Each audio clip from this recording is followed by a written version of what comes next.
Bueno, pues empezamos.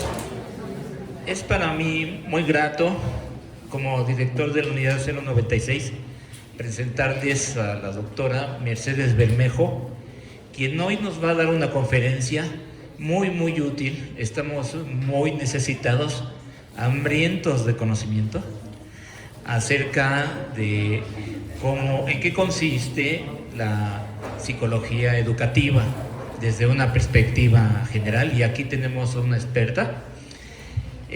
Pues bienvenida, doctora, enhorabuena y muchas gracias a la presencia de todos ustedes. El procedimiento general lo va a explicar el doctor Varela y le cedo la palabra. Un aplauso para la doctora.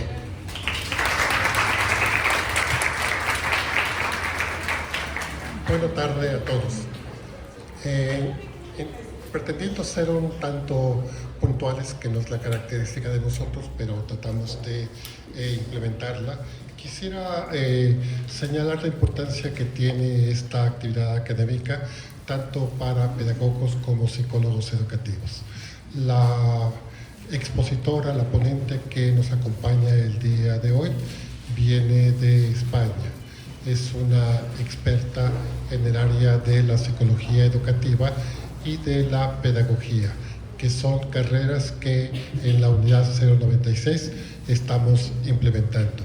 Y es importante conocer la experiencia de otras latitudes, de colegas, aunque distantes académicamente probablemente, pero lo importante es que podamos rescatar y vincular lo que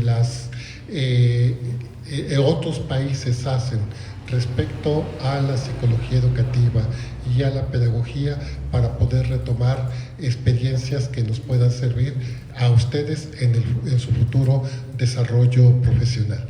De ahí que me voy a permitir hacer una breve reseña curricular de quién es, qué es lo que hace la doctora Bermejo. La doctora Mercedes Bermejo, psicóloga sanitaria, asistente de infancia, adolescencia y familia, es fundadora y directora del Centro Sanitario Psicólogos Josué, fundadora y directora de la Escuela de Formación en la Escuela Superior Europea de Psicología y Educación.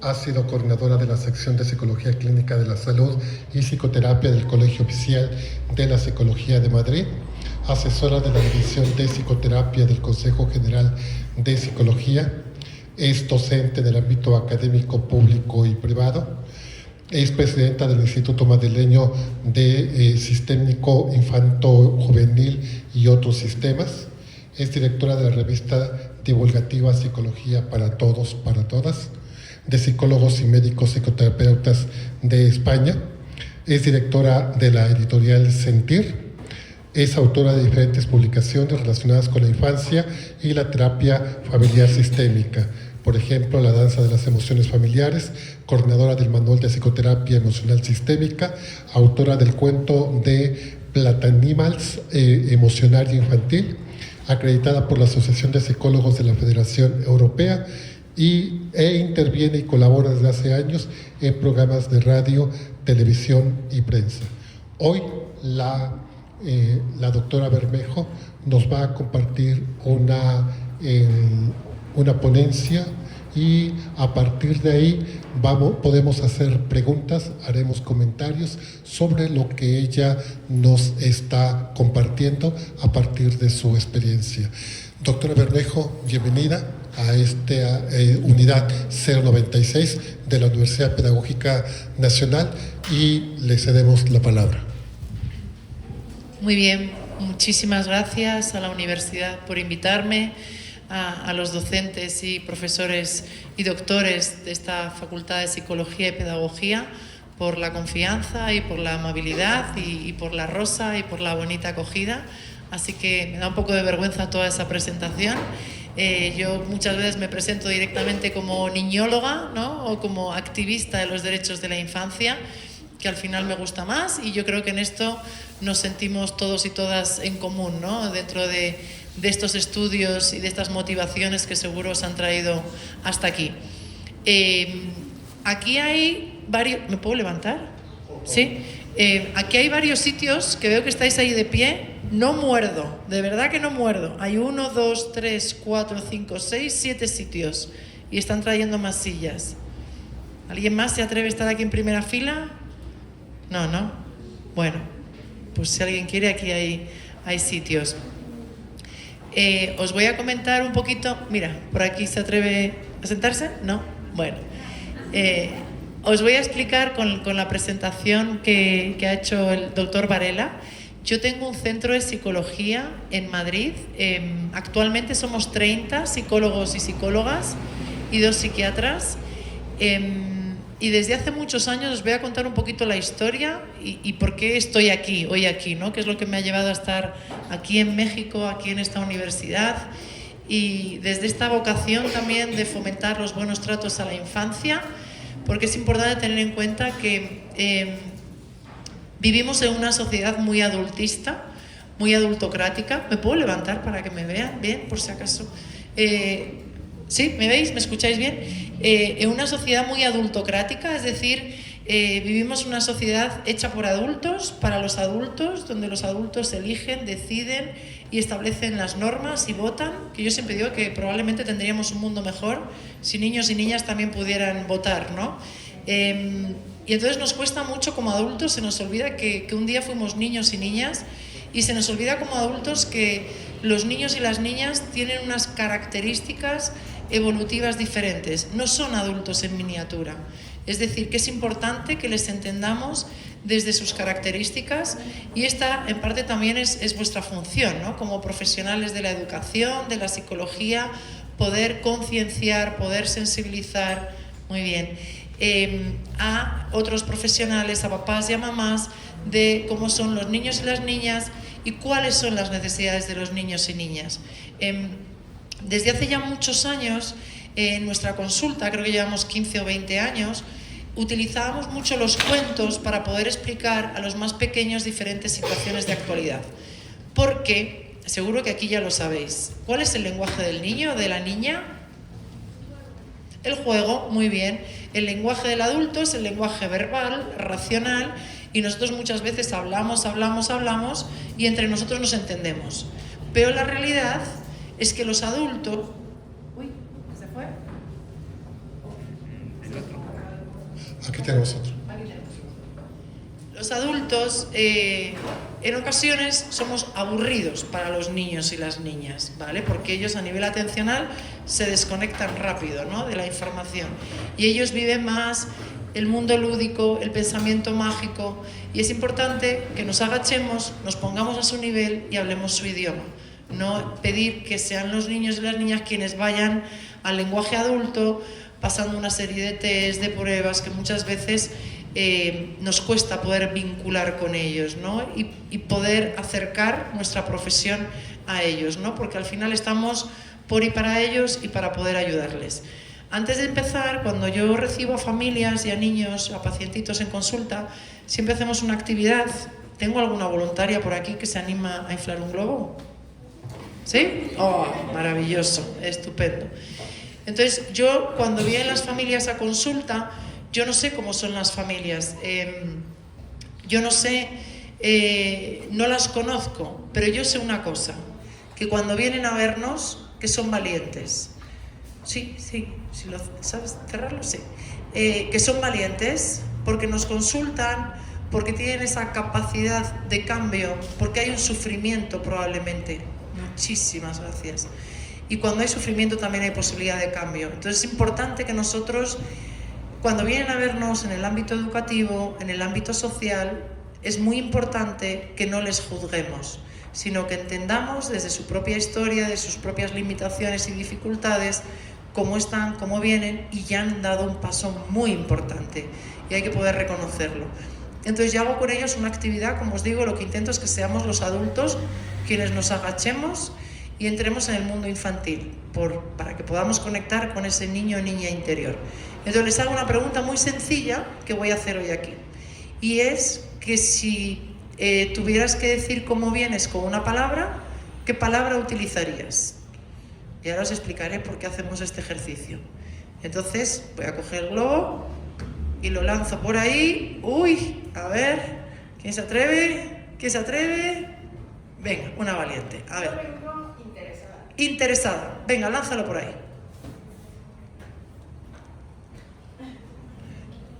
Yo vengo emocionada. Emocionada. Gracias. A ver, lánzalo por ahí.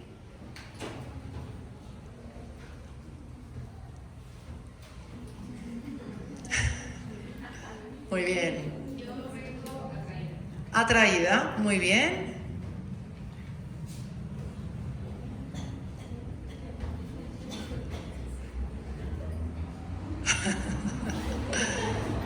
Venga, que aquí todo vale, no hay nada que esté mal. Es una palabra, compañeras. Contenta. Contenta, venga, lánzalo por ahí. Venga, una más.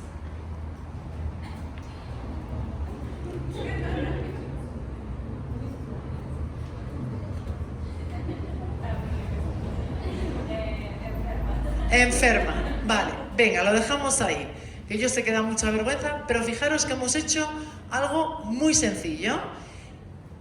Sencillo, pero aparentemente sencillo. ¿Pero todos y todas habéis pensado la palabra? ¿De cómo estáis y cómo venís? Sí, vale, no hace falta decirla, pero ahí la tenemos. Entonces, aquí lo que hemos trabajado, algo muy importante, que en el ámbito educativo, que en el ámbito sanitario y social es importante trabajar, y es fomentar la inteligencia emocional.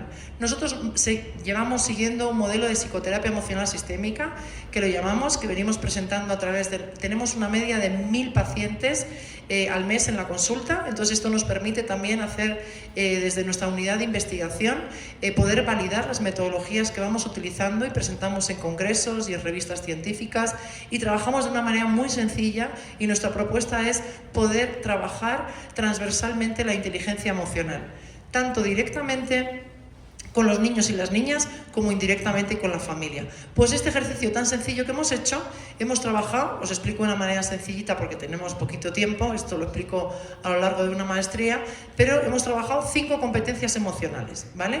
Es decir, que los estudios lo que vienen a decir es que si equiparamos un coeficiente intelectual medio, es un mejor pronóstico de una buena calidad de vida tener una alta inteligencia emocional que una inteligencia académica. Esto quiere decir que a nivel de calidad de vida y a nivel de pronóstico vamos a llevar vidas más saludables si tenemos una buena inteligencia emocional. Nosotros lo que hacemos en Madrid, hemos creado desde el centro hace ya muchos años un sello de calidad que se llama un sello de que el centro educativo es emocionalmente inteligente. Entonces hay sello de plata, de oro y de platino en función de las horas que destinan a la formación que les impartimos, tanto a docentes como a papás y a mamás, y también a niños. Esto intentamos que de manera transversal en las asignaturas, en las actividades, fomenten la inteligencia emocional.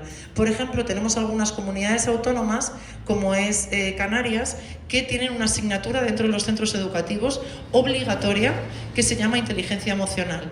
Y con el grupo control y grupo experimental, lo que se ha visto es que aquellos niños y niñas que cursan esta asignatura mejora su rendimiento académico.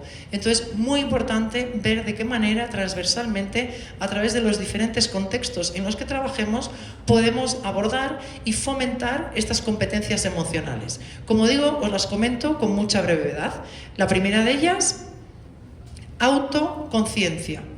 Este es el trabajo que acabamos de hacer. De repente hemos dejado de escuchar a Mercedes porque estamos constantemente pendientes de los estímulos externos, y de repente estas multitareas, estos ritmos de vida tan vertiginosos que llevamos, y de repente tenemos que mirar hacia adentro. Esto hace que cada vez más como sociedad, con la cantidad de inputs externos que hay, tengamos más dificultades para poder conectar con nosotros mismos. Es decir, tomar conciencia de cómo estamos, de cómo venimos, de cómo está nuestro cuerpo, de qué necesidades tiene nuestro cuerpo. Y esto es lo que habéis hecho, es de repente mirar hacia adentro y decir, ¡ah! ¿Yo cómo estoy?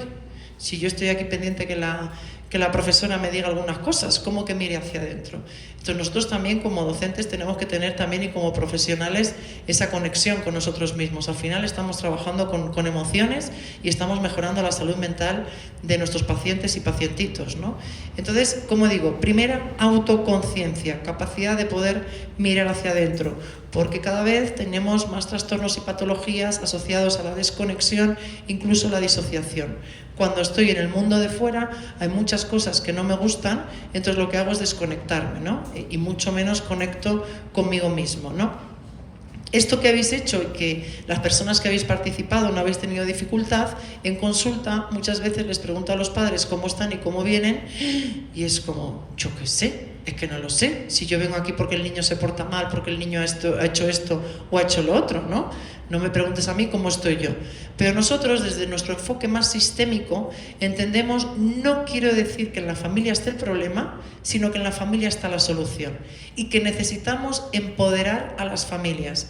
Necesitamos validar a las familias para que en sus roles parentales y maternales puedan ejercer con mucha más salud la educación, que sabemos que es fundamental hoy en día. Autoconciencia, segunda competencia emocional, es la expresión emocional. Una cosa es cómo yo me siento por dentro y otra cosa es si eso lo voy a poder poner fuera. Hace poco una mamá me estaba contando una situación terrible, pero estaba con una sonrisa en la cara. Y yo le decía, ¿por qué estás sonriendo si lo que me estás contando es terrible? Bueno, porque no quiero llorar o porque no quiero que mis hijos me vean triste. Entonces yo le expliqué que en la medida que estamos tristes y expresamos nuestra tristeza, estamos legitimando que también nuestros hijos puedan expresar sus emociones desagradables, porque no siempre todo tiene que estar bien. Está bien que, como siempre los pacientes cuando nos dicen, es que yo quiero ser feliz, entonces le tengo que explicar lo que es la felicidad. No es un estado que llegamos a él, esto nos han engañado las redes sociales y estamos siempre felices. El estado de ánimo sabemos que va fluctuando, ¿verdad? Y que necesitamos, hay veces que necesitamos tener emociones desagradables y conectar con ellas para luego tener estados emocionales agradables. Pero una cosa es sentir tristeza, poder expresarla, poder compartirla, y otra cosa es quedarnos en la tristeza, ¿vale? Ya estaríamos hablando de una depresión. Pero que se puedan validar las emociones en contextos de seguridad es fundamental. ¿Qué ocurre? Que para eso, para poder expresar cómo yo me siento, aquí que ha pasado con muchas compañeras, joder, es que hay mucha gente, es que no conozco a esta profesora y ¿por qué voy a tener que contar yo cómo estoy, ¿no? O sea, al final estamos todavía un poco a la expectativa, ¿no? Para poder expresar lo que sentimos necesitamos tener cada vez más espacios seguros, pero tenemos una sociedad en la que hay guerras, en la que hay crisis, en la que hay pandemia y hay contextos hostiles. Entonces, esto hace que para la infancia, que su cerebro está en proceso de madurez, porque sabemos que cuando nacemos solamente se ha madurado el 20% de nuestro cerebro. Entonces, si no generamos espacios de seguridad, de confianza y de protección, es difícil que las cosas que siento dentro las pueda poner fuera. Y yo me pregunto si los contextos familiares son espacios de seguridad para que los niños se puedan expresar, se puedan expandir y puedan sentirse con la confianza. Y tenemos que generar, que ahora vosotras estáis ahí en ese camino de estar compartiendo contextos educativos desde la pedagogía, desde la psicología educativa, y tenemos que lograr que esos espacios educativos sean espacios amables, de seguridad y de protección. Porque sabemos que muchas veces en los hogares esto no puede ser así, por diferentes dificultades, pero tenemos que intentar que por lo menos en el ámbito educativo lograr que sí que sea así. Vale, llevamos dos competencias emocionales, autoconciencia y expresión emocional. Vamos con la siguiente, habilidades sociales. Vosotros sabéis muy bien que hay unos periodos de aprendizaje, unos periodos ventana, donde los niños y las niñas son más propensos a adquirir ciertos conocimientos, como puede ser la lectoescritura, como puede ser habilidades a nivel cognitivo. Entonces, también la socialización es importante en la etapa de la infancia. ¿Qué ocurre? Que durante un tiempo hemos tenido a los niños y las niñas confinados, que ellos han entendido que contactar y hablar con otras personas puede ser peligroso, y entonces tenían que estar adquiriendo ciertas habilidades sociales que no han podido incorporar. Esto, añadido al fenómeno de la tecnología, que como siempre digo, están los gigantes tecnológicos dedicando muchísimas horas y muchísimo dinero a conseguir que pasen el máximo tiempo posible frente a las pantallas, Esto, en un periodo de ventana, lo que está generando a nivel internacional, las clasificaciones internacionales de pruebas de inteligencia, están alterando sus baremos y sus tramos porque cada vez estamos teniendo niños y niñas con más dificultades de aprendizaje, con más problemas del lenguaje, con más problemas a nivel cognitivo e intelectual.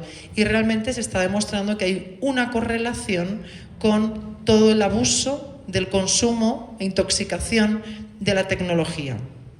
Gracias a los avances de la neurociencia hemos conseguido también entender un poquito más, hasta ahora no era posible, cómo es el efecto, y cada vez vamos a tener más estudios y probablemente de aquí a un tiempo se empiece a regular, de lo nocivo que son las pantallas, sobre todo en estos periodos de aprendizaje.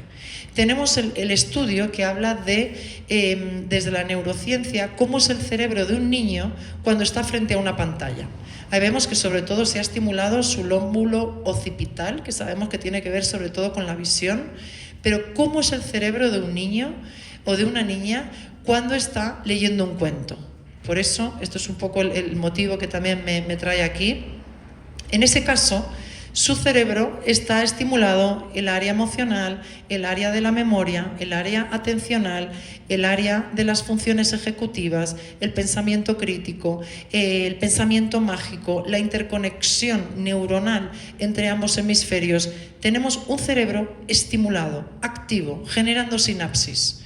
Pero cuando eso se prolonga en el tiempo, ¿qué ocurre con ese niño que está consumiendo tecnología durante X horas? El problema no es tanto la tecnología, sino todo aquello que está dejando de hacer porque está con la tecnología. Está dejando de tener contacto con los estímulos, con los iguales, con los familiares, con la cultura, con el aprendizaje de cómo funciona el mundo. Entonces, a nivel de habilidades sociales, cada vez más yo me encuentro en consulta con mis pacientitos ayudándoles a generar una conversación, hacemos un teatro, hacemos un role-playing, de cómo pedirle a un amiguito jugar, de cómo resolver un problema. O sea, habilidades muy, muy básicas cada vez están costando más porque cada vez tenemos menos interacción con los otros. Entonces esto, en etapas como puede ser infancia y adolescencia, es un problema. Y entonces tenemos que ver cómo lo podemos ir fomentando desde los contextos en los que vosotros y vosotras vayáis trabajando. Vamos con la siguiente competencia emocional. Hemos dicho autoconciencia, expresión emocional, habilidades sociales, autocontrol, el autocontrol. Aquí, esta mañana estaba en una escuela dando un taller para padres y aquí es cuando les he dicho, llega el momento donde os tengo que dar una mala noticia. Cuando papás y mamás me invitan a los centros educativos para gestionar la tolerancia a la frustración, las rabietas, las pataletas típicas de la infancia, les explico cómo funciona nuestro cerebro. Como os decía, al nacer solamente se ha desarrollado un 20% del cerebro, pero como sabéis, el cerebro va madurando de abajo arriba y del lóbulo occipital al lóbulo frontal. De tal manera que el último área cerebral que termina de desarrollarse es el córtex prefrontal. Y en los estudios recientes se está viendo que el córtex prefrontal, que tiene que ver, seguramente lo tenéis vosotros más fresco que yo, tiene que ver con las funciones ejecutivas, con el control de impulsos, con la autorregulación. Este área cerebral no termina de madurar, aquí viene la mala noticia, hasta los 20-25 años. Es decir, que cuando le estamos pidiendo a un niño de 3 años, de 5 años, de 9 años, de 15 años, incluso de 20 años, que tenga la capacidad de autorregularse, todavía su cerebro no ha madurado. Y esto es importante explicarlo a papás y a mamás. Y como yo siempre digo, el cerebro es como un músculo. Y al igual que llevamos otros músculos al gimnasio, este músculo también tiene que entrenar y también hay que llevarlo al gimnasio. Entonces, todo lo que tiene que ver con la inmediatez no va a ayudar a ese músculo. Tenemos que ayudar a postergar la gratificación, a saber esperar. Todo esto, que en una vida tan de la inmediatez y todo ya y todo listo, es complicado. Os voy a explicar un estudio que a mí me gusta mucho. Yo tuve también la la oportunidad de poder estudiar en la Universidad de Berkeley, en California, y se hizo un estudio en la Universidad de Stanford, que seguro que conocéis, y si no, os animo a que lo podáis conocer, que está en el canal de YouTube, hay una parte, un resumen, que la verdad que está muy bonito. Es el experimento del marshmallow, es el experimento de la nubecita, que aquí le llamáis bombón, ¿no? La nube. Entonces, lo interesante de este estudio, de esta investigación, es que se pasó a 1.200 sujetos. Es una muestra muy amplia.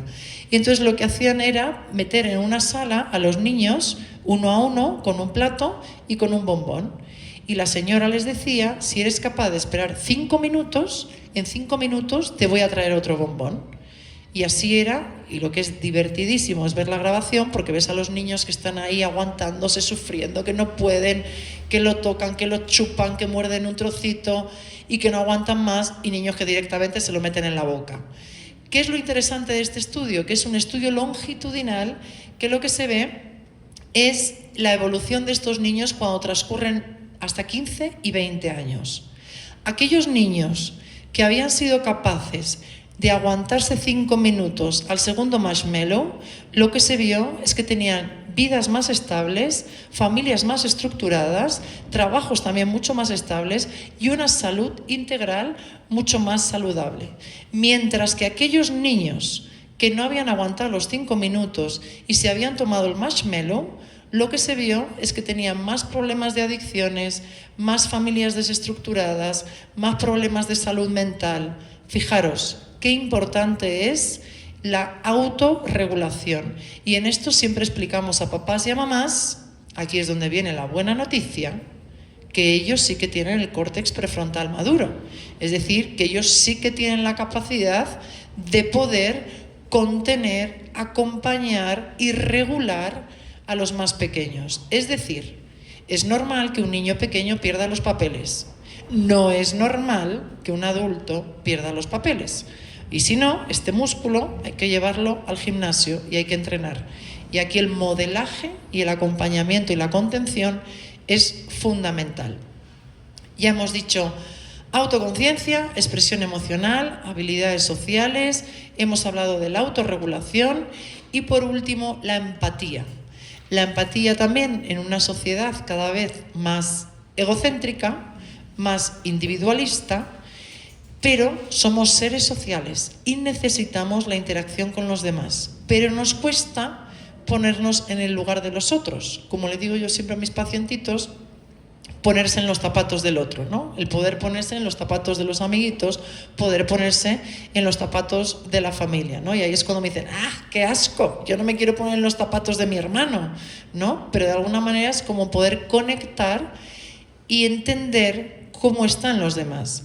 Sabemos que el egocentrismo es habitual en la infancia, no tanto en la etapa adulta, pero la empatía también se aprende. Y para eso tenemos que ser personas empáticas, para poder fomentarlo. Y yo siempre explico a los papás que también hay algunos estudios que hablan de cómo aprenden los niños y las niñas.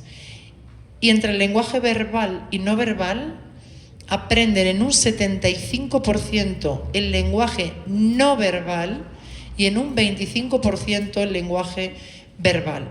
Es decir, que tiene mucho más peso lo que yo no digo, pero lo que yo hago, porque nos están mirando y están aprendiendo. Constantemente, desde la mirada, están aprendiendo. Entonces, hay muchas veces que podemos soltar un rollo enorme desde lo verbal, pero si luego desde lo no verbal, es como esto de no estés con la tecnología y luego nosotros estamos todo el día con el móvil. Eso, al final, ¿qué es lo que tiene más peso? El lenguaje no verbal, ¿verdad? Es como esto que decimos muchas veces de ¡no me grites! Y estamos nosotros gritando, ¿no? Entonces muchas veces, como papás y mamás, esa incongruencia no ayuda a poder incorporar lo que está bien de lo que está mal, ¿vale? Porque les confundimos. Hay otra competencia emocional que yo siempre menciono, que es la motivación, que tiene que ver con la ilusión, con las ganas, con el empuje. ¿Cómo podemos motivar a nuestros niños? Esta mañana me decían unos papás que castigan, que cuando castigan a su hijo le castigan leyendo. Digo, ¿cómo podemos castigar a través de la lectura? ¿Qué aprendizaje van a tener nuestros niños y niñas de lo que es la lectura? Es algo desagradable. ¿Qué diferencia hay con aquellos papás y mamás que antes de dormir, siempre durante media horita, leen conjuntamente? Ahí se está fomentando, y es muy importante, el vínculo entre ellos, el hábito lector, el desarrollo de capacidades cognitivas, competencias emocionales, y de alguna manera está mejorando pues todas estas competencias que decíamos. Entonces, como os estaba contando al principio, lo que me ha traído hasta aquí es que desde el centro utilizábamos mucho los cuentos para poder explicar diferentes situaciones de actualidad, pero los cuentos que veíamos decíamos, pero si es que aquí no están adaptados a la etapa evolutiva del niño, aquí no están adaptados. Seguro que os suena Jean Piaget, ¿sí? ¿Os suena Piaget? ¿Lo habéis estudiado o no suena mucho? ¿Sí? Bueno, yo tuve la ocasión, porque mi padre fue también catedrático en la universidad, él estuvo trabajando muchos años con Piaget, yo de hecho nací en Ginebra y estuvimos allí hasta que falleció, y siempre esta parte evolutiva de la infancia para mí ha tenido un valor muy importante, el poder conocer cuáles son las etapas evolutivas, no solamente cognitivas, sino también a nivel emocional, ¿no? Cuáles son sus necesidades en esta franja de edad. Entonces los cuentos que veíamos, en fin, hicimos una cosa, contactamos con las universidades, conjuntamente hicimos un estudio de revisión bibliográfica en la literatura infantil para evaluar los cuentos que explicaban diferentes temáticas de actualidad. Después de 6 meses de estudio, presentamos a un grupo editorial que había en Barcelona nuestros resultados. ¿Qué venían a decir? Fue un estudio cualitativo y cuantitativo, hicimos también una encuesta a familias y profesionales, y los resultados venían a decir que había una carencia en la literatura infantil de cuentos que pudieran explicar diferentes temáticas de actualidad, porque no estaba adaptado a la etapa evolutiva, porque el tipo de autores no eran profesionales del ámbito educativo, el ámbito de la salud mental, porque el tipo de ilustración, de maquetación, de diseño no estaban bien adaptados, porque los textos a lo mejor eran muy largos y un largo etcétera. Este grupo editorial decidió apostar por nosotros y crearon el sello editorial Sentir. Actualmente yo soy la directora de la editorial Sentir. Ni siquiera yo me siento con la competencia como para poder hacer cada uno de estos cuentos, y mi función a lo largo de estos últimos 10 años ha sido seleccionar los autores más profesionales, sobre todo con el rigor científico de cada uno de los temas que hemos ido abordando.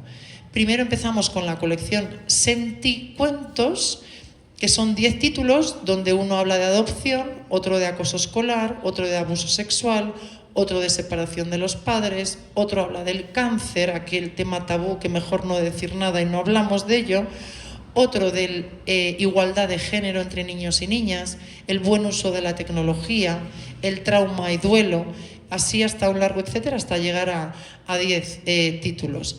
¿Qué tienen estos cuentos? Para nosotros lo más importante era seleccionar a los autores a nivel internacional. Por ejemplo, en el cuento de trauma, el autor es Jorge Barudi, que es un chileno que colabora con la ONU para abordar intervenciones en situaciones de trauma en la infancia.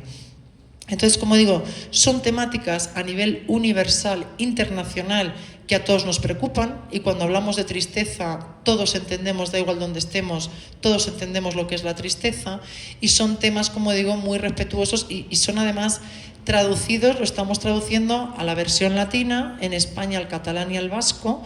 Hay 5 países de Europa del Este también que están traducidos, y en chino. En China también, yo ahora en el mes de junio voy a ir a China porque también está teniendo muy buena acogida estos títulos, porque realmente el objetivo es prevenir los problemas de salud mental en la infancia y promover los buenos tratos a la infancia. Pero lo que es importante es, acordaros, agacharnos, bajarnos y ponernos a su nivel. Entonces los cuentos tienen pegatinas, hojas para dibujar, preguntas reflexivas. Desde la primera página del cuento ya al pequeño lector le estamos pidiendo que sea protagonista de la historia. Y a través, al margen de que estemos tratando, por ejemplo, el acoso escolar, vamos trabajando estas competencias emocionales, donde vamos haciéndole preguntas al pequeño lector para poder buscar conjuntamente soluciones y recursos para superar los retos y aventuras que aparecen en cada uno de estos cuentos.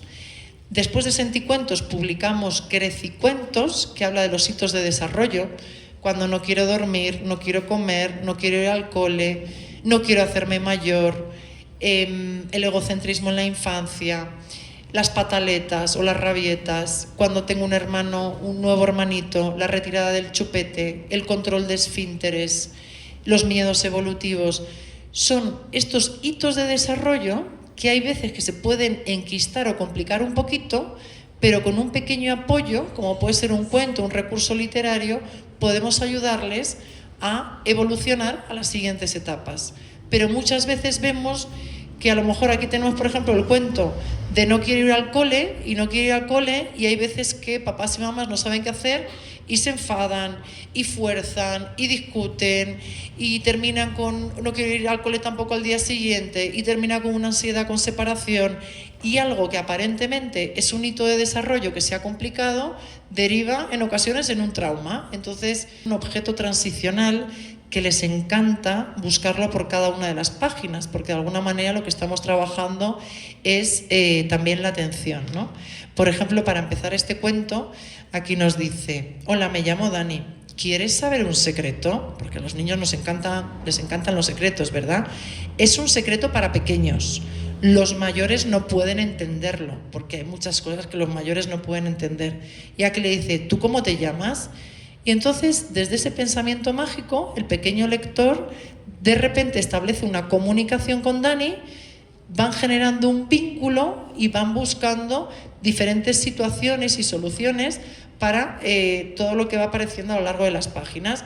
Aquí asociamos también a expresiones faciales y emocionales y corporales con lo que yo pueda estar sintiendo. Luego hay unos desplegables. Siempre al final también hay varios juegos, desde lo lúdico, jugamos, nos lo estamos pasando bien, nos reímos, pero estamos aprendiendo también al mismo tiempo. Y siempre tenemos para los adultos, porque creemos que es importante, un apartado de recomendaciones para adultos, de manera sencilla, de manera clara, pautas concretas de cómo manejar estas situaciones, como decía, desde los buenos tratos a la infancia. En el caso de los senticuentos, pues tienen y aquí una cosa que les encanta también, en algunas páginas pedimos que lo puedan dibujar, que hagan un dibujo o puedan expresar cómo se sienten. Entonces tenemos aquí el emocisobre, que aquí se abre y aquí van guardando sus dibujos y van guardando todos sus secretos y lo que les va ocurriendo, y tenemos aquí a Keko, que es la mascota de Dani, que va a guardar esos secretos, y si lo guarda Keko, sabemos que está a muy buen recaudo. Así hasta toda una serie, en total son 85 cuentos de todas las temáticas que os podáis imaginar.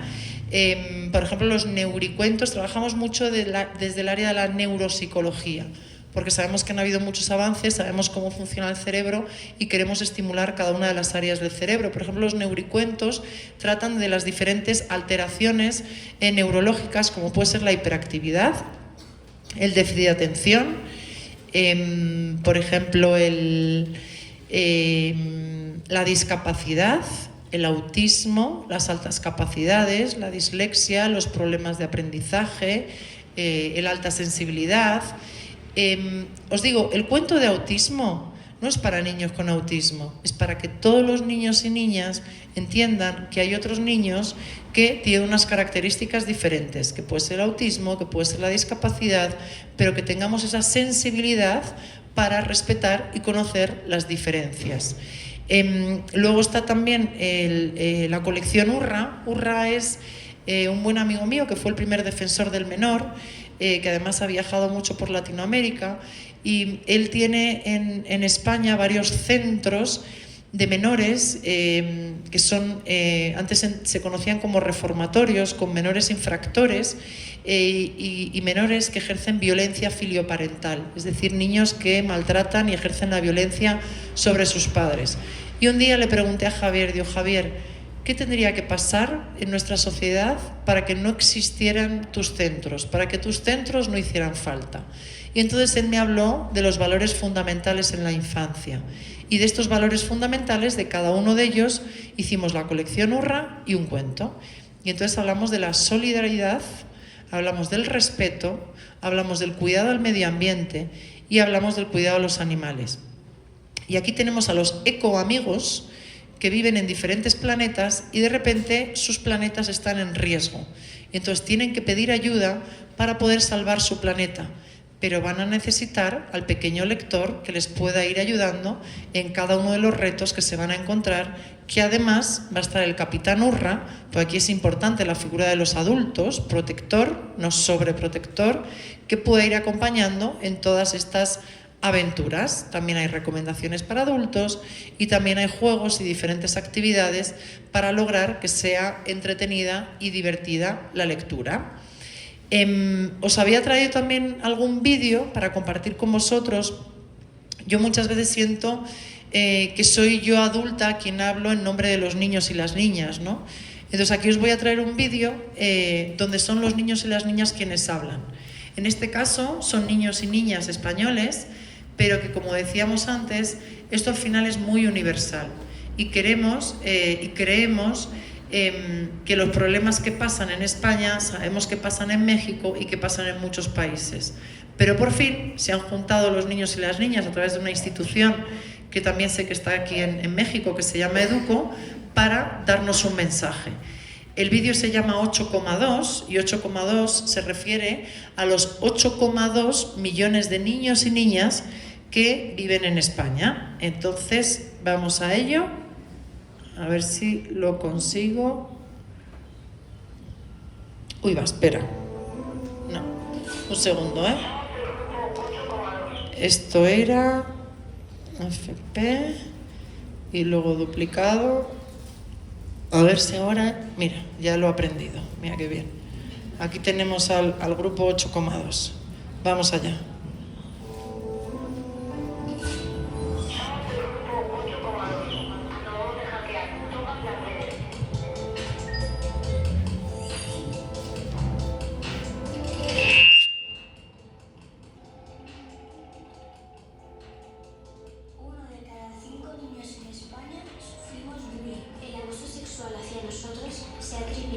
Y el suicidio es la primera causa de muerte en los jóvenes. Activa escucha. Hemos venido a que nos escuchéis. Somos el grupo 8,2. Somos los millones de niños, niñas y adolescentes que vivimos en España. Estamos cansados de que por ser pequeños Creáis que nuestros problemas también son pequeños. De una vez por todas, pedimos que los adultos nos escuchéis. Los escuchéis. Que evitéis el acoso, la violencia. Y el dolor emocional que sufrimos.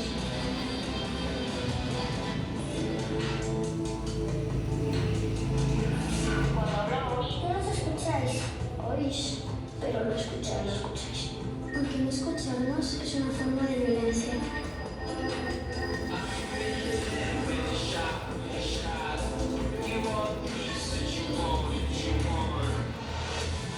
siempre nos decís las mismas cosas. Esas son tonterías. Vete a jugar. Anda, que no sabes de lo que hablas. Un tonto hace tiempo nunca viene mal. Ya no sabes qué hacer para llamar la atención. Vete a dormir. Mañana hablamos del tema. Somos el grupo 8,2. Acabamos de hackear todas las redes. la policía ha pedido colaboración ciudadana para encontrarnos. ¿Te cruzas con alguno de nosotros? Por favor, escúchanos.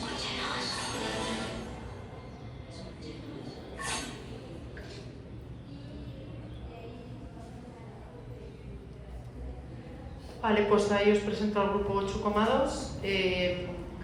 También me consta que los problemas de autolesiones, de suicidio, trastornos alimentarios, adicción a la tecnología es un problema mundial, ¿no? Y es un fenómeno que estamos viendo también en diferentes culturas. Yo trabajo mucho también desde la imagen, desde lo visual, desde los vídeos, ¿no? Porque al final esto es un poco lo que entra aquí, lo que dice: cuando seas madre me entenderás. Y aquí tenemos a la niña que dice: vale, pero ¿cómo hacemos para que tú vuelvas a ser hijo y me entiendas a mí?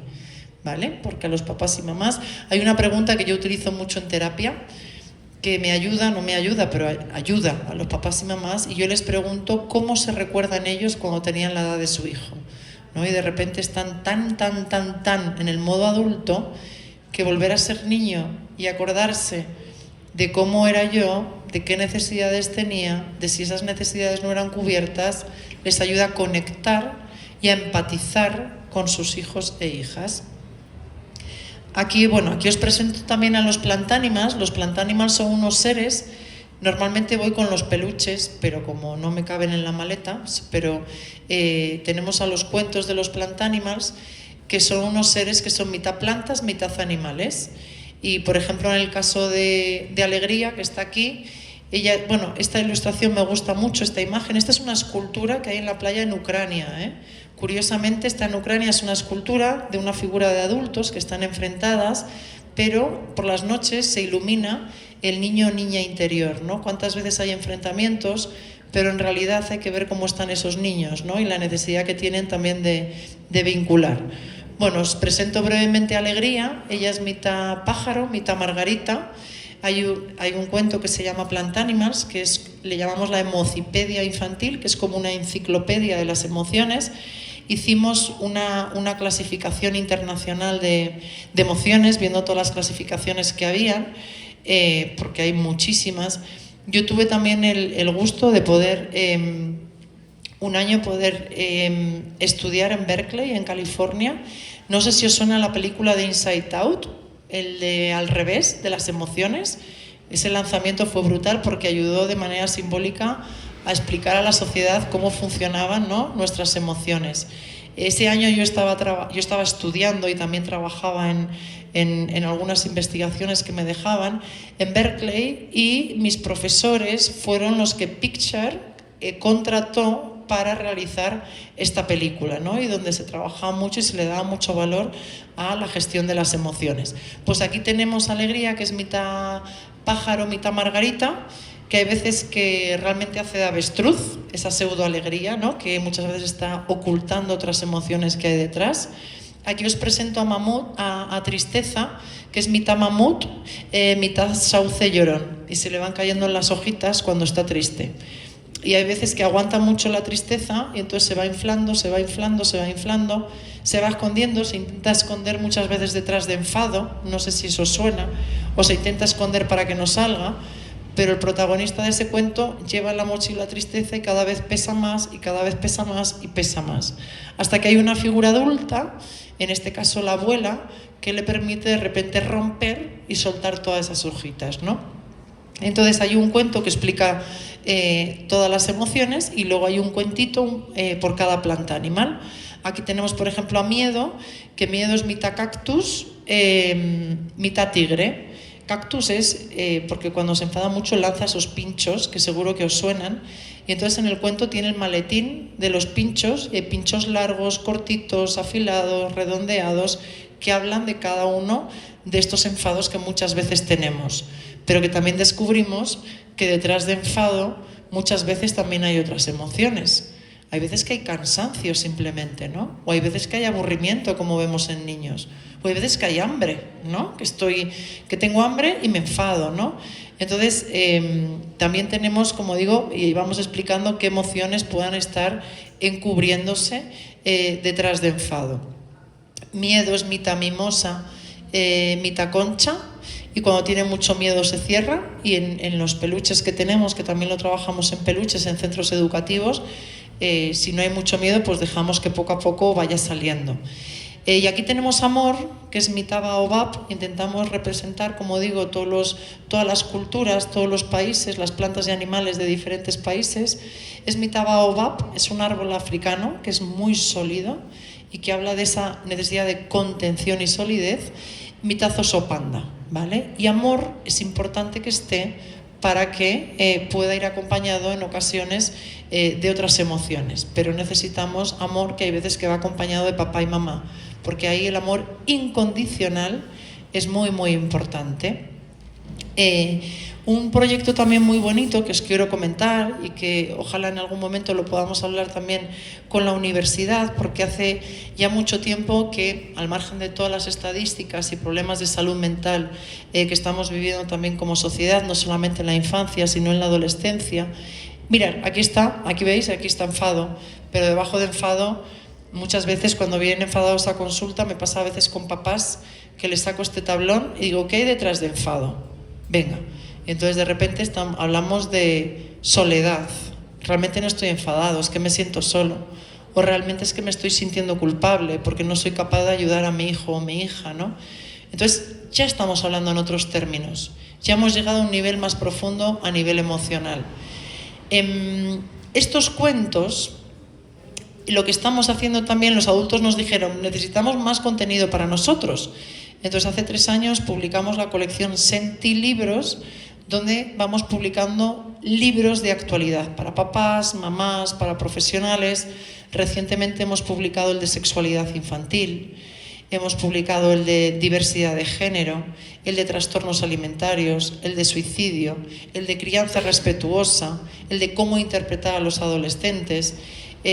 Cualquier temática que os pueda ir ocurriendo, lo hemos ido plasmando, dando respuesta un poco a la necesidad que hay a nivel social y a nivel internacional.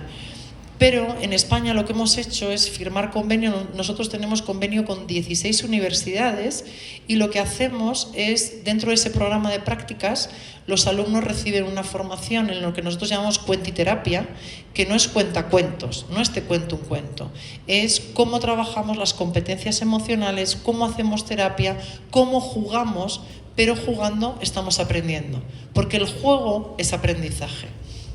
Y cuando el niño es capaz de resolver a través del juego, ya cuenta con los recursos para poder resolver en la realidad.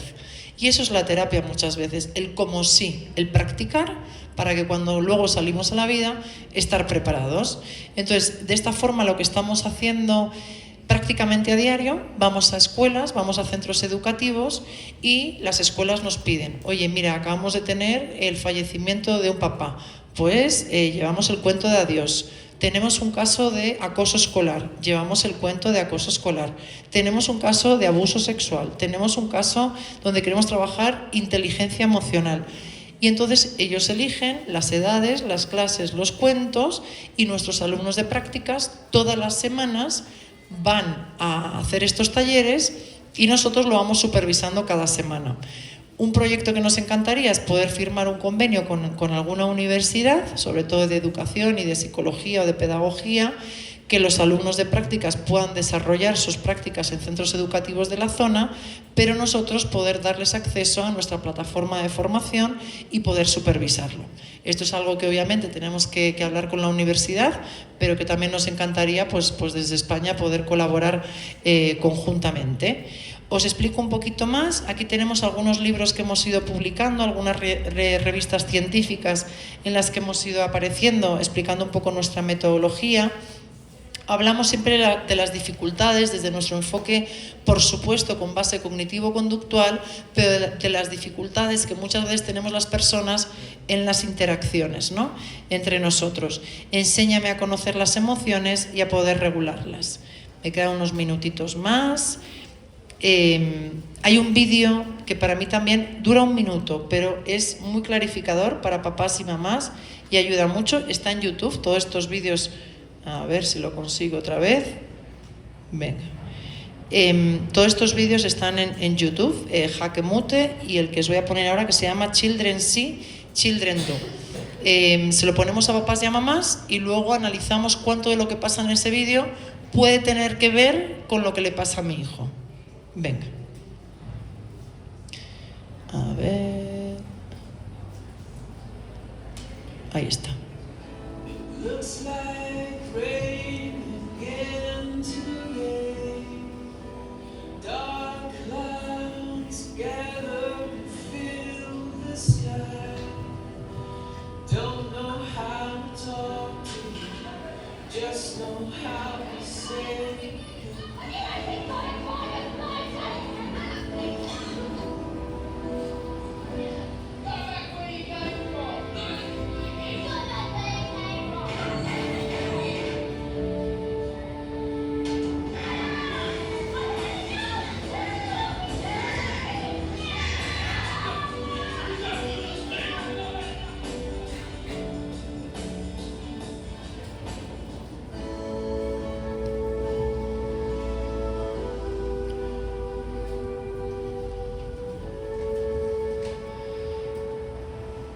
Entonces, es mucho más fácil que papás y mamás puedan identificar las cosas que hacen mal los niños y las niñas, pero cuesta mucho más identificar qué cosas... Uy, que vuelve aquí. Sí. Aquí hablamos también de la sociedad tanatofóbica, que en esto yo creo que en México estáis mucho más avanzados en cuanto a los duelos. Aquí dice, ya viste papá, no había ningún peligro, tenía razón, pero yo quise acompañarte. Esto habla de la importancia de la figura de protección por parte de los adultos y protección, no sobreprotección. ¿Vale? Algunas recomendaciones que hacemos para papás y mamás que comparto con vosotros por si pueden ser de utilidad. Importancia del sueño. Los niños y niñas están durmiendo menos de lo que deberían. Vienen niños a consulta con diagnósticos de dislexia, de déficit de atención, hiperactividad, y cuando hago un registro del sueño detecto que están durmiendo muy poquitas horas o menos de las que deberían. Y hay etapas que sabéis que estamos segregando la hipófisis, de alguna manera es una hormona que nos ayuda en el crecimiento, en la infancia y adolescencia, y es importante que el sueño sea reparador, y muchas veces no lo es. La importancia del tiempo de juego, la importancia de los límites y de la estructura, el tema de la alimentación. Pensamos que todos los niños se alimentan bien y la alimentación genera un montón de problemas y dificultades de tiroides, de hierro, de glucosa, esos picos de glucosa, de insulina que tienen muchas veces los niños por el tipo de desayuno que toman en ocasiones. Los límites que sean acordes con la edad de los niños. Aquí hay un esquema importante que desde la Escuela Estructural de Sistémica siempre explico, que tiene que ver con la jerarquía. Es decir, es importante que los adultos estén aquí arriba, dentro de la jerarquía, y ejerzan esa figura de autoridad, y los menores estén abajo. Una cosa es autoridad y otra cosa es autoritarismo, que es muy diferente. Entonces, pero tiene que haber figuras de autoridad. En la universidad tenéis figuras de autoridad y os dan protección, os dan seguridad y sabéis que son quienes os enseñan. Pues en los diferentes contextos es importante que haya figuras de autoridad. Y parte de nuestra labor también como profesionales de la educación es empoderar a los papás y mamás para que realmente sean capaces de gestionar esos límites. Cuando hay conflictos, no es que el menor se pone aquí arriba, es que muchas veces lo que pasa es que el adulto se está poniendo aquí. Esto de ¿por qué tú más? ¿Por qué tú más? ¿Por qué tú más? Y entran en escalada cuando realmente es el adulto el que tiene que frenar. Porque acordaros, tiene el córtex prefrontal maduro y debería tener esa capacidad de autorregulación. El uso de las tecnologías, moderado, la importancia del deporte, tiempo en familia, los rituales, los estilos de comunicación, la congruencia de lo que hacemos y la importancia de los límites con afecto y cariño. Aquí os he comentado un poquito qué es la editorial Sentir, cuáles son nuestros objetivos, cuáles son nuestros cuentos. En la página web de la editorial Sentir tenéis el catálogo que lo podáis descargar. Si alguien lo quiere físicamente, hemos traído unos poquitos desde Colofón, que es la distribuidora, que es quien me ha invitado y ha organizado también todos estos eventos. Y que además muchas veces me preguntáis dónde están estos libros y cuentos. Están en casi todas las librerías, están en Péndulo, en Sótano, en Fondo de Cultura, en La Mancha, en Amazon. Aquí tenemos, y aquí es los talleres de cuentiterapia y las universidades que han ido colaborando con nosotros, y algunos de los talleres que hemos ido haciendo en centros educativos, en hospitales, en librerías, en bibliotecas, y poco más porque me han dicho que 1 hora. Y me gusta ser puntual, y la idea es dejar un espacio también, yo creo, si nos autorizan los doctores, para dudas y preguntas. Gracias.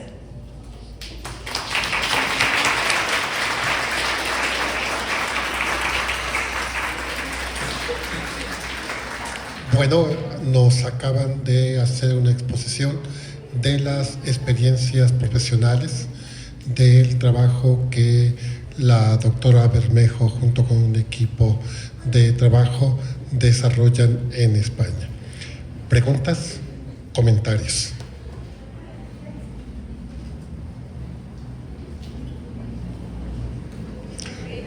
¿Preguntas? ¿Comentarios?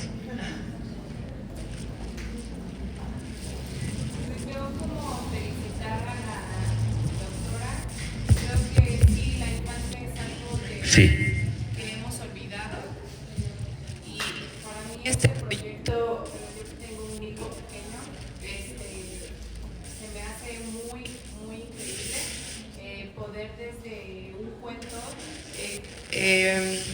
pues explicar a un niño, ¿no?, todas estas situaciones que se dan pues en prácticamente todo su desarrollo, ¿no? Entonces a mí me pareció muy fantástico esto de los cuentos. Voy a tratar de conseguir uno.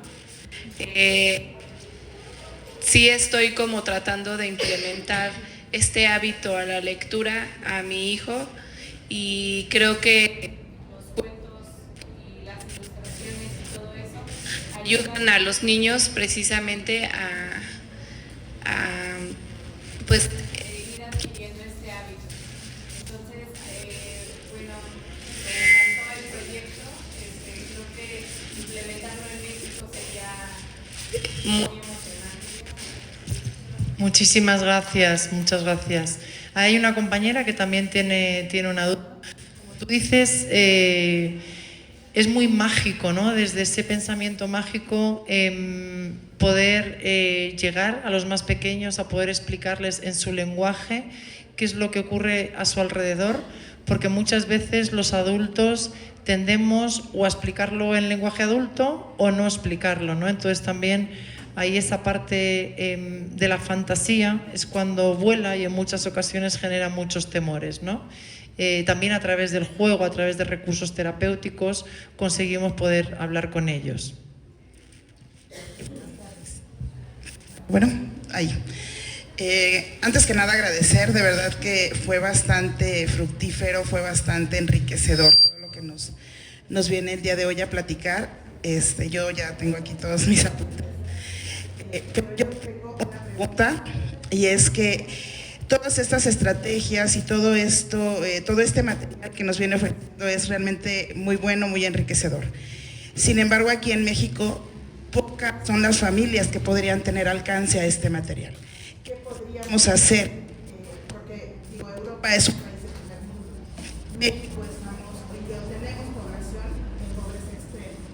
¿Cómo hacer para que todo este material llegue a estas personas? ¿Hay alguna fundación o alguna forma en la que se podría ayudar sobre todo aquí en México tenemos muchas comunidades indígenas, niños que desde los 9, 10 años están en alcoholismo, en drogadicción, incluso los que tienen a lo mejor estatus en adicción en redes sociales, en adicción a tecnología?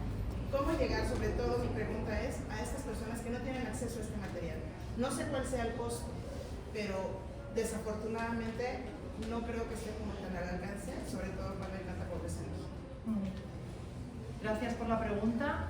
La compañera estaba preguntando cómo poner al alcance de las familias que no tienen recursos, que podemos pensar, como decías, que a lo mejor en Europa hay más recursos. Lo que queríamos con estos cuentos era poder llegar a los más pequeños y a todas las familias, porque el gran problema que teníamos nosotros en el centro tenemos una asociación para familias sin recursos, y ir al psicólogo al final es un recurso para gente rica, para gente que tiene dinero. Entonces los cuentos nos parecía que era algo más asequible. Incluso para algunas familias ni siquiera un cuento es una opción y es viable.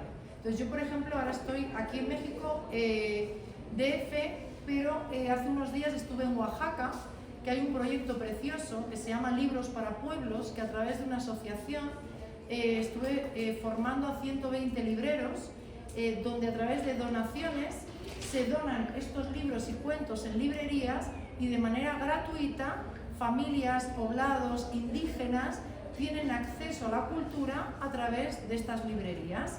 Entonces lo que estamos haciendo sobre todo es permitir que nuestros cuentos estén en las librerías municipales, en las librerías públicas, para que de esta forma cualquier familia obviamente se tiene que acercar a esas librerías. Eso nos ocurre también en otros países, en otras culturas, y ese es nuestro objetivo. O sea, realmente queremos que sean recursos disponibles. Y otro de los recursos que también tenemos a través de nuestras redes sociales, os recomiendo muchísimo nuestro canal de YouTube. En nuestro canal de YouTube estamos presentando cada uno de los cuentos con los autores, y tiene una duración de media hora. De tal manera que a través del canal de YouTube podemos ver ciertas pautas, recomendaciones, orientaciones Obviamente hay que tener acceso a internet, pero son muy instructivos y muy útiles. Tenemos mucha gente que está suscrita a nuestros canales y, como digo, el proyecto Sentir, yo siempre digo que es como nuestro proyecto social. O sea, queremos llegar al máximo de familias, queremos llegar al máximo de personas. Si hay personas que no pueden comprar los cuentos y somos muy conscientes de ellos, estamos intentando, además, estamos hablando con el Instituto Cervantes, que es un instituto que está en 65 países y sobre todo en zonas sin recursos. En zonas sin recursos. Entonces, también a través de ahí queremos que los más pequeños tengan ese acceso. Como digo, recomendamos el canal de YouTube y luego también estamos, ojalá, a través de los talleres de cuentiterapia, poder ir a los centros educativos para poder formar a los más pequeños. Insisto, mira, hay diferentes estudios que hablan que hasta el 70% de los problemas de salud mental en la etapa adulta tienen su origen en la infancia y adolescencia. Nuestro objetivo, y por lo que todos estamos aquí, es por la infancia y hacer una infancia más amable. Y este tipo de recursos esperamos y entendemos y estamos viendo que están sirviendo para ello. También hay algunos de nuestros cuentos que son solidarios, que se pueden descargar a través de nuestra página web. Por ejemplo, el día que empezó la pandemia, ahí mismo estuvimos trabajando día y noche para hacer un cuento, para poder ponerlo a disposición de todos los niños y niñas. Lo hicimos gratuito para que estuviera descargable. En cuestión de días tuvo más de 1 millón de descargas. Se tradujo a 12 idiomas. Yo recuerdo que fue ya hace unos años, me entrevistaron de Televisa también y nos dieron muchos premios. Entonces, hay varios de nuestros cuentos solidarios que están descargables también en la página web. Muchas gracias. Una de mis preguntas es, ahora que usted comentaba que ahora está aquí en Ciudad de México, pero que ya estuvo antes en Oaxaca, que es un tema, la verdad es que de Europa a México se viven como realidades completamente distintas. Entonces, ¿cree que sí sea algo que se pueda trasladar de una infancia a otra? Es decir, de la población mexicana a la población, bueno, al revés, de la población española a la población mexicana. Sí, ¿me dejas el micro? Que parece que el tuyo sí funciona. A ver. Vamos a intentarlo, si no, no pasa nada. Sí, a ver. Ya. Este parece que funciona. Venga, listo. Vamos a intentarlo. Nuestros cuentos, no diré la mayoría, pero muchos de nuestros autores son latinoamericanos. Es decir, lo más importante para nosotros es que fueron cuentos universales. Cuando hablamos de la separación de los padres, cuando hablamos del acoso escolar, cuando hablamos de la tristeza, cuando hablamos del duelo, los sentimientos, las emociones son similares. De hecho, nosotros en psicología, seguro que aquí lo conocéis, tenemos las clasificaciones internacionales de trastornos y diagnósticos, como es el DSM-4 o DSM-5. En Europa tenemos el CIE-10 y CIE-11, que son muy similares. Y cuando hablamos de salud mental, los términos son muy parecidos. Y nuestro gran reto era que nuestros cuentos pudieran servir en China, en Latinoamérica y en Europa. Y así nos consta, y el feedback que tenemos es de este modo. Por ejemplo, también cuando empezaron la guerra en Ucrania, una de las primeras instituciones que estuvo en la frontera para poder acoger a los niños fue Save the Children. Entonces también hicimos un cuento solidario, que los derechos de autor se donan a la ONG Save the Children, y que de esta forma también hemos podido apoyar a la infancia de estos lugares, y nos consta que estos niños también se han sentido muy identificados, para que todos y todas entendamos que son los niños y niñas refugiados.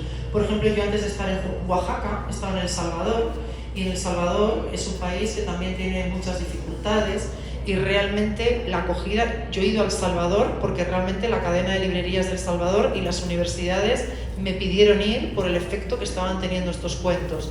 Entonces, súper importante para nosotros que realmente sean cuentos transculturales y que realmente ayuden a una infancia universal.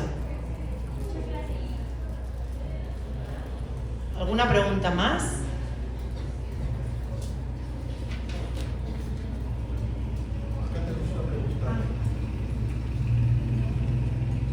Muchas gracias. La verdad, muy interesante su exposición y sobre todo que, bueno, generalmente la parte de la salud mental o la educación socioemocional se había tenido como en un segundo plano, y que, bueno, la pandemia vino a perfilar la relevancia de este componente. A mí me gustaría que nos pudiera platicar dos situaciones en específico. Uno, bueno, ustedes ya llevan muchos años de experiencia en esta área. ¿Cuáles son los principales detonadores que ustedes notan durante y posterior a la pandemia, justamente en estas como necesidades críticas? Si es que han notado una diferencia importante a nivel de salud socioemocional. Y otra pregunta es, pensando en que el adulto justamente es este ejemplo en cuanto a autoconciencia, autorregulación, etcétera, ¿cómo es que trabajan con docentes para poder abordar su propia salud socioemocional, que pueda ser un factor importante en el aula? ¿Qué me dice al respecto? Muchas gracias, profesora. Preguntas muy, muy interesantes.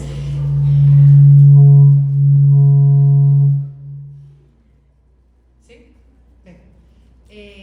La primera tenía que ver qué es lo que consideramos, qué factores han precipitado los problemas de salud mental que han crecido a nivel internacional. Me remito también a la pregunta, a la consulta que hacía la compañera. Dentro del ámbito de la investigación, nosotros, yo que me gusta también asistir en la medida que puedo a congresos internacionales, cuando vemos publicaciones internacionales, hay algunas que son, pues pueden ser de Argentina, de Colombia, de Chile, de Ecuador, de México, y deciros que muchas de grandísimo interés y conocimiento vienen de Latinoamérica. Es decir, que cuando buscamos en PsycInfo o diferentes buscadores bibliográficos, científicos, buscamos a nivel mundial, ¿no?, para tener esa referencia. Y cuando también vemos qué es lo que ha podido precipitar estos problemas de salud mental, desde nuestra experiencia y desde nuestro conocimiento, uno tiene que ver con la pospandemia. Es decir, no fuimos suficientemente conscientes de cómo proteger, de cómo contener. De hecho, el cuento que hicimos de Rosa contra el virus, para explicar el virus, en España sí que a través de un programa de televisión española me pidieron colaborar para hacer unos dibujos animados. Entonces todas las mañanas los dibujos animados explicaban a los niños y niñas qué era eso del virus, por qué de repente no podíamos salir de casa, por qué era peligroso estar en contacto con otros, por qué habían otras personas que estaban trabajando para curar la enfermedad y para protegernos, ¿no? Entonces no han recibido el mismo mensaje algunos niños, desde este mensaje sanador y protector, que otros niños que constantemente estábamos viendo en televisión cuántas personas fallecían cada día, estábamos con ataques de ansiedad, estábamos con teletrabajo, o muchos nos habíamos quedado sin trabajo. Entonces todos vivimos realidades muy diferentes, pero se nos olvidó mirar a la infancia y proteger a la infancia y filtrar la información a la infancia. Esto ha generado, por un lado, mucho desconcierto y muchos problemas de salud mental que, como sabemos, muchas veces yo estoy mal y como niño puedo estar mal, pero me aguanto porque el entorno no es protector. Y cuando pasa a lo mejor meses o incluso un año y pasa un tiempo, si me siento más seguro es cuando ahí hago el síntoma. No es que ahí justo tengo el problema, porque yo siempre explico que hay situaciones que, si no se resuelven en la infancia, van a aparecer en la adolescencia, pero con mucha más intensidad, con la tormenta cerebral que explica Siegel, ¿no?, que tiene la adolescencia, con todos los desajustes fisiológicos, hormonales y emocionales. Entonces, por un lado está el gran problema de la pospandemia, por otro lado está que cada vez estamos generando menos espacios protectores, porque estamos pendientes de la crisis mundial, de las guerras mundiales, de problemas que a nivel generalizado, que creemos que intentamos tender a un mayor bienestar. Los problemas de salud mental que tenemos en Europa, España, somos el país del mundo que más fármacos consumimos relacionados con la ansiedad y con la depresión. Eso quiere decir que somos las personas que más ansiedad y depresión tenemos. A lo mejor tenemos más acceso a los fármacos, a lo mejor tiene mucho peso la empresa farmacológica en nuestro país, pero realmente no estamos optando a un estado de bienestar y una mejor calidad de vida. En algo estamos fallando. También los ritmos de vida que llevamos, las dificultades en la conciliación, que esto también es internacional, el no dar valor a la familia, Hay veces, y esto pasa también mucho en Europa, uno prefiere tener una mascota, esto lo veníamos hablando con Jorge en el coche, uno prefiere a lo mejor esperar a tener un trabajo estable a tener hijos. La gente ya no quiere tener hijos, ya no se le da valor a la familia, y esto también es internacional. Y luego tenemos un problema gravísimo con las pantallas. Os decía, o sea, al final los cerebros de nuestros pequeños realmente están intoxicadas. Y recientemente, muy recientemente, nos está llegando los estudios y literatura científica que habla que cuanto más tiempo consumimos pantallas, más desciende nuestro estado de ánimo. Esto correlaciona, cuanto más pantallas consumimos, más disminuye nuestra autoestima. En un cerebro infantil o adolescente, cuando hemos dicho que el córtex cerebral no está maduro, esto obviamente no está ayudando, y esto estoy segura que próximamente se va a ir regulando. Ya sabemos que diferentes estados en Estados Unidos, como Nueva York, y habían 2 o 3 más que habían denunciado, hay denuncias puestas a Twitter, a Facebook y a diferentes redes sociales por todos los problemas de salud mental y el coste económico que está suponiendo para la salud mental infantil. Esto seguramente se va a ir extendiendo a otros países y vamos a ir tomando conciencia, porque son muy recientes, como digo, los estudios y evidencia científica. Porque claro, cuando conseguíamos hacer un estudio, veíamos que, bueno, no voy a hablar de la red social, pero contrataban a una universidad muy potente, pagaban una inversión para conseguir o sesgar de alguna manera algunos resultados donde no se ha podido sostener a lo largo del tiempo. Y ya os digo, hace solamente unos meses que estamos recibiendo esta literatura científica y cada vez va a ser más. La segunda pregunta de cómo formar a los docentes en esta educación socioemocional. Nosotros cuando trabajamos con docentes en esto que os explicaba del sello de calidad, de que el centro es emocionalmente inteligente, lo primero que hay que formar, por supuesto, es a los docentes, que te dicen que no pueden más con el niño, que se porta mal, que siempre hay un niño que no sé cuánto, que los padres no lo soportan, porque hay veces que los padres también somos muy intensos. Entonces, parte de nuestra formación es pasarles, lo primero, un test de inteligencia emocional. Ver cómo es mi inteligencia emocional. Y de repente los resultados aparecen que tengo poca capacidad de autoconciencia, que tengo pocas habilidades, que no tengo una buena empatía. Entonces trabajamos desde ahí, evaluamos cuáles son sus competencias emocionales. Normalmente las personas que nos dedicamos a este tipo de profesiones somos buenas personas, nos gusta ayudar a otras personas, nos gustan mucho los niños y niñas, pero es verdad que el deterioro y el desgaste, no solamente de esta parte vocacional, y esto también es internacional, tenemos un problema con los ratios. Tenemos a profesores inicialmente muy motivados, pero de repente tienen tal cantidad de niños en el aula, un proyecto educativo tan exigente, que encima los papás y mamás estamos metiendo la presión de que hay que educar a los niños.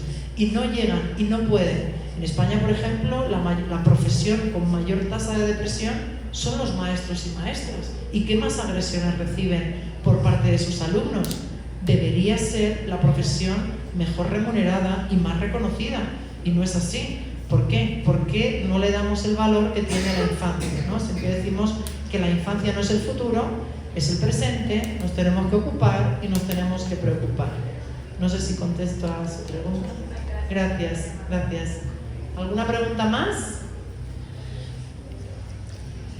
Doctora Bermejo, estamos en shock. Muchas cosas, casi todo lo que nos dijo son golpes tremendos, grandes verdades.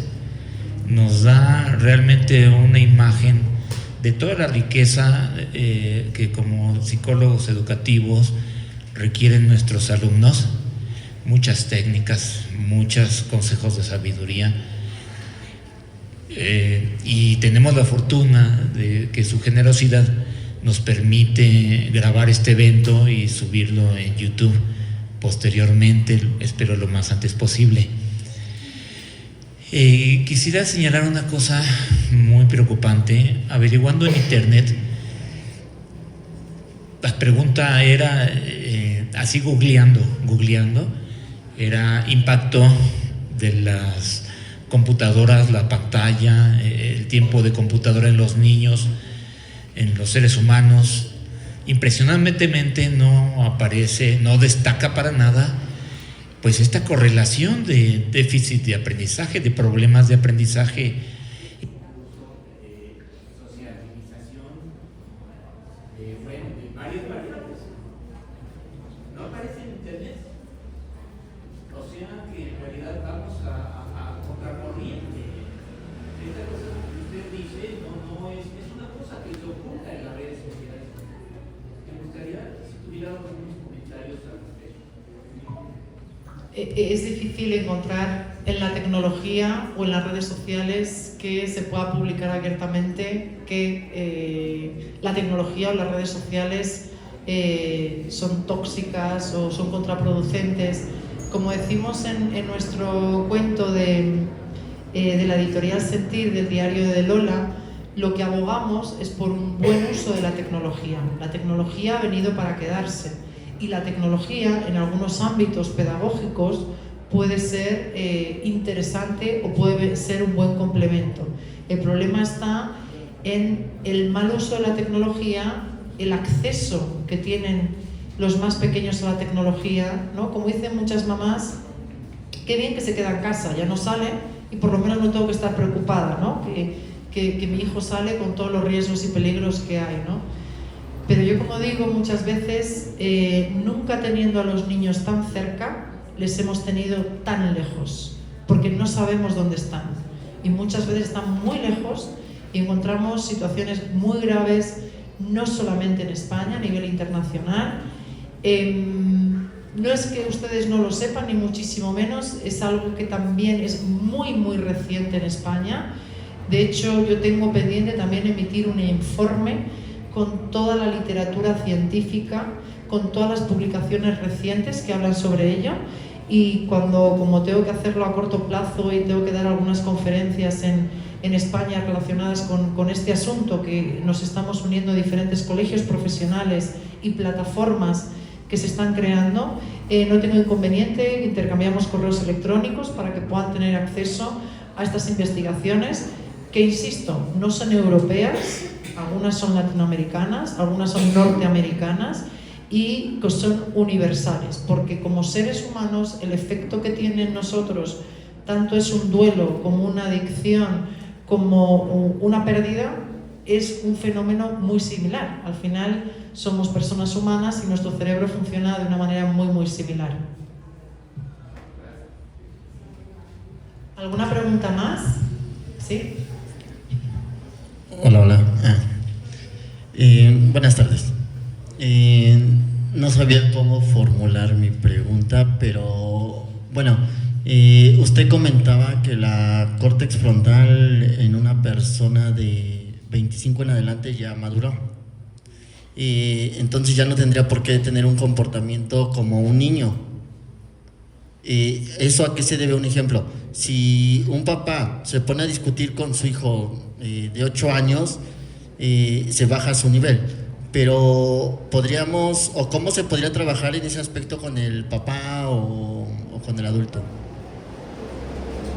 Es muy buena tu pregunta, y yo siempre cuento esto porque sé que hay muchos adultos, y yo la primera, que nos desregulamos, que en el día a día perdemos los papeles. Yo también tengo niños y yo también me enfado. Probablemente yo soy más consciente, pero soy igual de humana, ¿no? Entonces, lo primero no es generar tanto. Yo siempre insisto que papás y mamás no dicen, vale, ¿y entonces qué hago? No es tanto buscar fórmulas mágicas, sino tomar conciencia y darnos cuenta que en ese momento el adulto somos nosotros, y en el momento que perdemos los papeles estamos actuando como niños y niñas. Y efectivamente hay adultos que tienen un córtex prefrontal que no ha madurado, porque ese córtex prefrontal no ha ido al gimnasio, porque probablemente con ellos tampoco les ayudaron a entrenarlo, ¿vale? Hay veces que esto es el maltrato intrafamiliar o la violencia intrafamiliar es muy transgeneracional, ¿no? Y cuando uno toma conciencia y quiere hacer las cosas diferentes y tiene esa sensibilidad, eso le ayuda a cortar, ¿no?, ese legado familiar que viene ocurriendo desde hace muchos años, ¿no? Esto no es fácil, por supuesto. No se trata, yo siempre les digo a los papás y mamás, que yo no estoy para juzgarles, que yo no estoy para criticarles, porque ellos ya vienen con mucha carga de culpa, se sienten muy señalados, se sienten muy fracasados, y todavía el ir a un psicólogo, aunque sea un psicólogo educativo, está muy estigmatizado, ¿no? Yo creo que poco a poco tenemos que ir normalizando esto, y yo siempre digo que los que recurren a nosotros son los más sanos. Los que realmente están mal no vienen a nosotros, porque al final no tienen ni conciencia de que hay un problema, ¿no?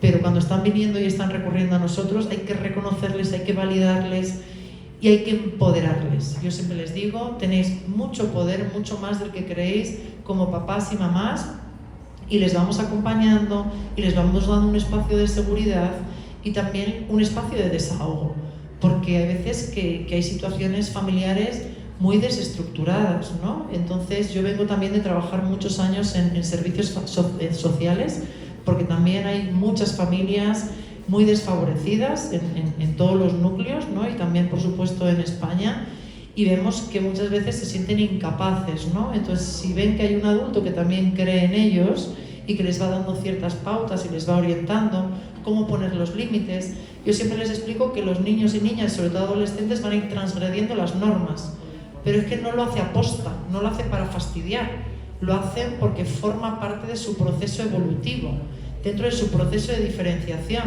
y los adultos tenemos que sostener y contener. La clave, o resumiendo esta charla, sería límites con afecto. ¿Por qué cuando ponemos límites tenemos que recurrir a la violencia? Está bien que nos enfademos, pero ¿por qué el enfado se tiene que traducir en violencia, ¿no? Entonces, que aprendamos poco a poco, y eso nos va a legitimar y nos va a dar un mayor poder como padres. Entonces, es también ayudarles a ellos. A veces que me dicen, me he podido controlar y esta semana no he perdido los papeles. ¿Qué has hecho? Pues me he encerrado en el baño. Muy bien, ya es algo diferente. O le he pedido a mi pareja que se ocupe ella. Muy bien, porque hay momentos que realmente perdemos los papeles y no nos podemos controlar. Pues hacemos tiempo fuera, como hacemos con los niños también, hasta que nos podemos ir regulando. Pero también entendiendo que no lo hace para fastidiar, que el niño tiene unas características evolutivas que les tenemos que explicar, y que los niños muchas veces están sufriendo, y la única forma de ser mirados por parte de un adulto es a través de un síntoma, es a través de una pataleta, porque necesitan que les miren.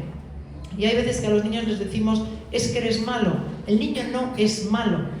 Una cosa es lo que hace y otra cosa es lo que es. Los niños son buenos por naturaleza, pero hay veces que hacen cosas que no están bien. Los adultos también nos equivocamos, pero no les podemos señalar. Cuando yo les pregunto a los papás, ¿cómo describirías a tu hijo? Y me dicen, pues mi hijo es que es torpe, que se equivoca, que muchas veces no hace ni caso. Es que si mamá dice que yo soy torpe, que me equivoco y que no hago ni caso, yo soy eso. Mi identidad como niño o niña me la creo en base a la mirada de mis referentes primarios. Y los referentes primarios en la infancia son los cuidadores primarios. Entonces, si papá dice que yo soy malo, ya está, ya me cuelgo el cartel y me va a durar mucho tiempo. Cambiemos la mirada, tenemos que reparar esas miradas dentro de los más pequeños. Y los referentes en la adolescencia ya no son los cuidadores primarios, son los iguales. Ahí ya transgreden con los cuidadores primarios.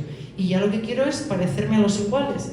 Y hay veces que los referentes son de redes sociales y son referentes que muchas veces no son saludables, ¿no? Entonces es importante esa psicoeducación en etapas tempranas. Estamos a tiempo, tenemos que intentar apostar mucho más por la infancia.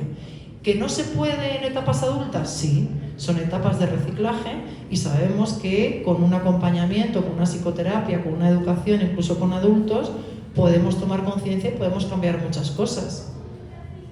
¿Vale? ¿Te he respondido? ¿Sí? Vale, pues ¿dónde ha quedado el globo?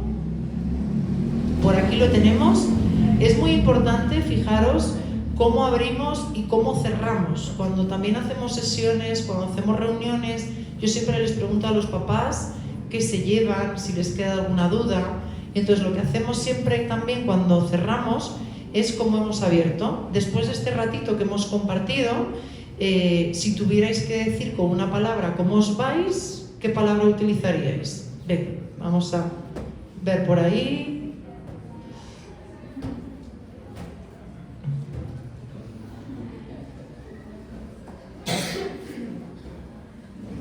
Venga.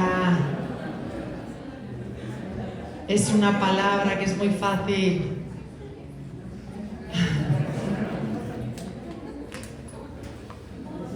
Venga, una valiente, dale. ¿Cómo te vas después de este ratito? Que tenemos que trabajar 2 competencias emocionales. ¿Cuáles son? Autoconciencia y expresión emocional. Autoconciencia y expresión emocional. Venga, vamos a practicarlo. Compañera. Muy bien, feliz. Muy bien, ¿alguien más? Venga. ¿Qué es una palabra fácil? Venga, otra valiente. Contenta. Venga, lánzalo por ahí.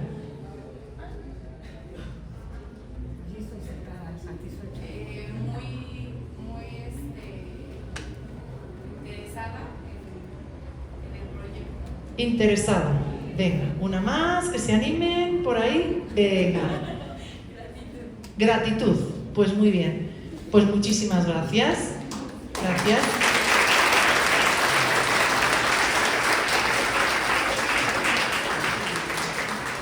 Dos consideraciones. Al estar oyendo a la doctora Bermejo haciendo la exposición de su experiencia profesional, la oía en el trabajo que se realiza en terapia con niños. En México se utiliza lo que son los guiñoles, se utiliza el banco de arena, se utiliza el dibujo. Pero algo que me llamó la atención fue lo que ella trabaja, como son la cuentiterapia. Y entonces en ese momento tuve un insight y dije, es cierto, la cuentiterapia es una estrategia de trabajo, de intervención con los niños. Uno debe aprender, sobre todo los alumnos que están en séptimo o en octavo semestre, muy pronto egresarán y tienen que aprender a que cuando oigan a un colega, a una colega que estaba comentando sus experiencias, hay que tener una apertura, una actitud de apertura para oír lo que dice y contrastarlo con lo que nosotros hacemos, como una manera de crecer en lo que estemos haciendo. De ahí la segunda conclusión sería que a partir de esta experiencia que nos comparte la doctora Bermejo, hay títulos para tesis, para proyectos de tesis. En algunos casos oía a la doctora Bermejo y en el caso de psicología educativa abordó varios de los temas que actualmente están trabajando y que van a trabajar. Así que tienen esa posibilidad de crecer académicamente a partir de una conferencia de una especialista en este tema, y debo dar las gracias a nombre de la Universidad Pedagógica Nacional y en particular de la unidad 096, doctora Bermejo, por la oportunidad que nos dio de compartir esta experiencia con los alumnos de pedagogía y de psicología educativa, porque a final de cuentas esto es formativo. Una conferencia de este tipo, de esta naturaleza y de esta envergadura, refuerza lo que hemos aprendido, nos indica lo que nos falta por aprender y sobre todo nos debe de llevar a enamorarnos de nuestra carrera. En el momento en que nosotros nos enamoremos de nuestra carrera, como la novia permanente, tendremos muchas novias, pero la que nunca nos va a dejar es nuestra profesión, nuestra carrera, es como nosotros la reivindicaremos e intentaremos en otro momento no competir porque las experiencias son diferentes, pero sí intercambiar puntos de vista y experiencias. Doctora Bermejo, a nombre de la unidad 096, de los estudiantes de psicología y pedagogía y de la planta docente de esta unidad, particularmente del núcleo de psicología educativa, le damos las gracias por esta excelente presentación que hizo de su trabajo profesional.